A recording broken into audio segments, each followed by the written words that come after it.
Irrigation scheduling करने का तीसरा अप्रोच है क्लाइमेटोलॉजिकल अप्रोच, जलवायु संबंधी दृष्टिकोण, जिसे IW/CP अप्रोच भी कहा जाता है। IW/CP दृष्टिकोण या फिर इसे बोला जाता है सॉइल मॉइस्चर इंडेक्स अप्रोच, मृदा नमी सूचकांक दृष्टिकोण। इसका जो सुझाव है वो परिहार एट एल के द्वारा दिया गया था 1974 में।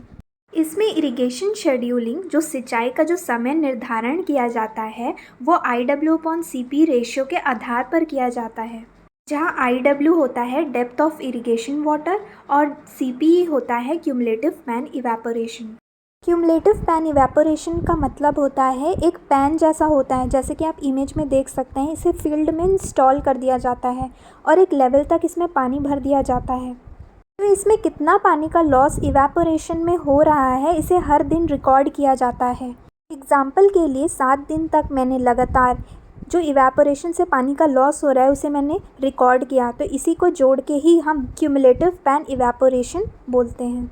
IW/CP रेशियो में जो IW होता है डेप्थ ऑफ इरिगेशन वाटर, उसे सेंटीमीटर में रखा जाता है, और जो CPE होता है क्यूमुलेटिव पैन इवेपोरेशन, उसकी यूनिट होती है mm।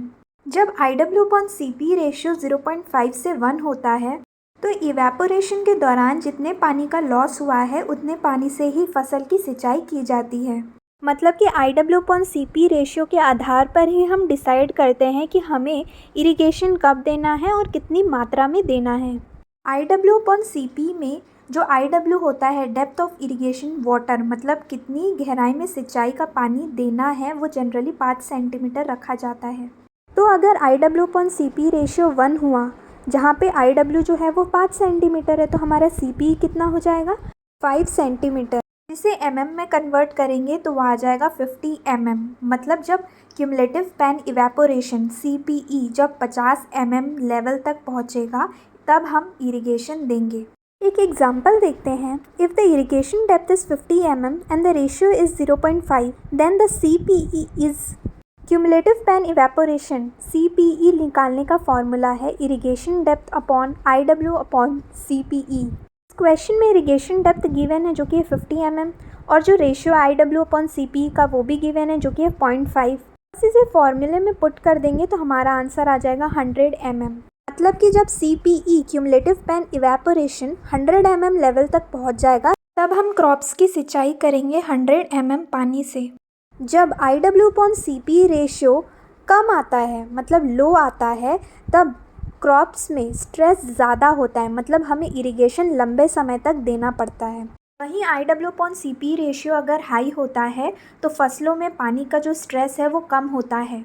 तब हमें ये रेशियो बताता है कि फसलों को थोड़े थोड़े अंतराल पर सिंचाई करना है।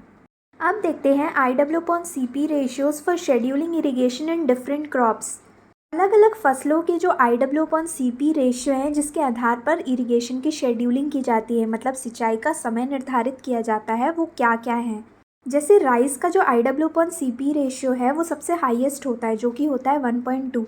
वीट का होता है 0.9, मेज़ का होता है 0.9, कॉटन का होता है 0.7, ग्राम का होता है 0.6, ग्राउंडनट का होता है 0.6, पिजन पी का होता है 0.6, सैफफ्लावर का सबसे कम IW/CP रेशियो होता है जो कि होता है 0.4।